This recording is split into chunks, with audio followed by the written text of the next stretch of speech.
Sink Your Teeth In. Written by T.X.Tuttle. Performed by Gabriel Apland.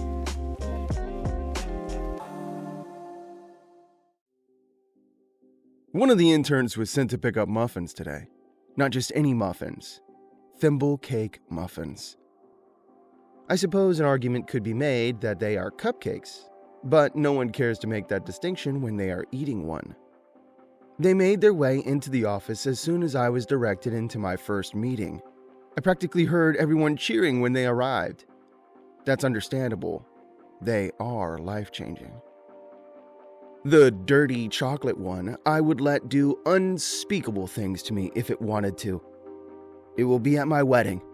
No, they still aren't cupcakes. Today, of all days, I'm stuck in back-to-back meetings, and I just know that Josh is going to want to circle back on a few actionable items before we get to make our great escape. Before we wrap, let's take another look at Q3 projections, he says. I hold back a sigh, knowing this means another deep dive into metrics that have already been dissected ad nauseum. Also, Josh continues, I think we need to drill down on our synergy with the marketing team.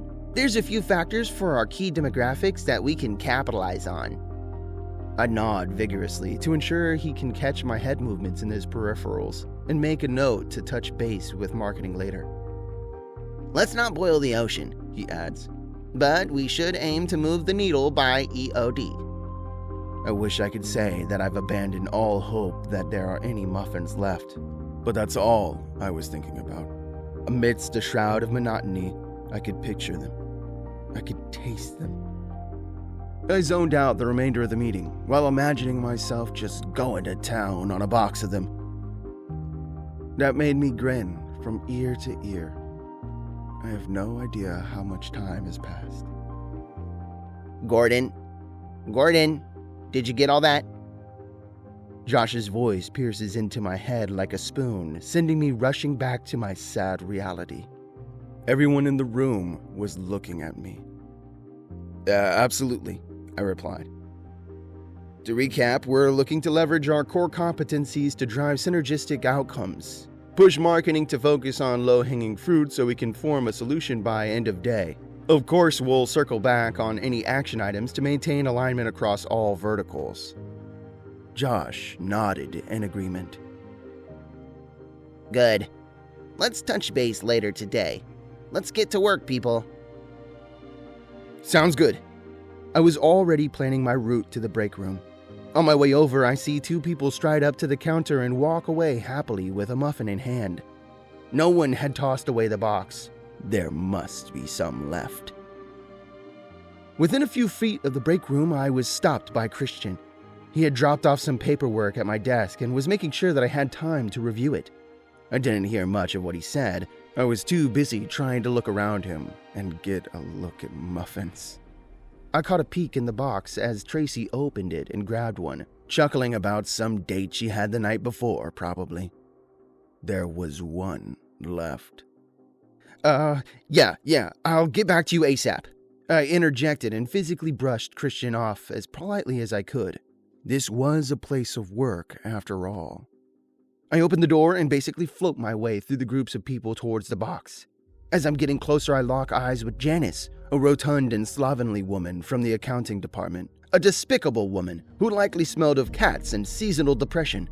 She was closer, and she was going to get it. I saw it in her expression. Victory. I speed up as I see her open the box and wiggle her fingers in excitement. If I were to hazard a guess, this was not her first of the day.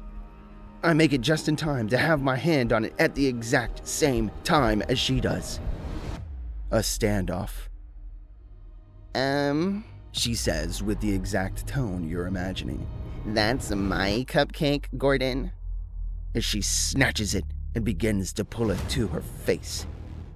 No, I'm not sure what I was thinking. I don't think I was. But pure, visceral hatred overtook my body, my soul. I was seeing red. Janice, you cow! It's a muffin! Not even a split second after the words left my mouth, my hand followed. An open palm strike launched towards the muffin and her mouth, crushing the chocolate bliss into her teeth. Everyone in the room gasped, which was understandable. I'll never forget the look on her face, stunned and in pain, and tears forming in her eyes, with about 60% of my dirty chocolate muffin pressed into the roof of her mouth. She spat it out, and I couldn't tell if I'd chipped some teeth or if there was some chocolate stuck in between them. What? Someone call the police! She cried out. Everyone was too shocked to even move. No one interjected. At this point, I was just looking at the muffin on the floor. I overreacted. It was unacceptable. But this poor muffin. What a waste. I pushed past Janice and made my way to the elevator. There was shouting and people following me, but I didn't pay them any mind. All I was thinking was about thimble cakes.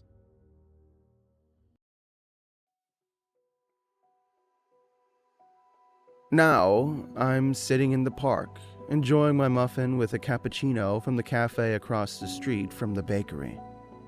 They pair together so well.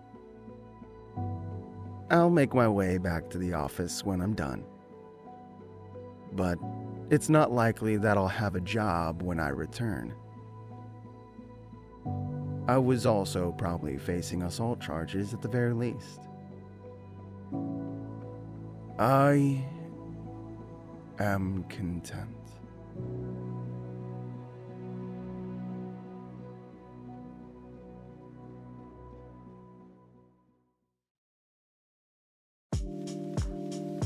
This was Sink Your Teeth In, written by T.X.Tuttle and performed by Gabriel Apland.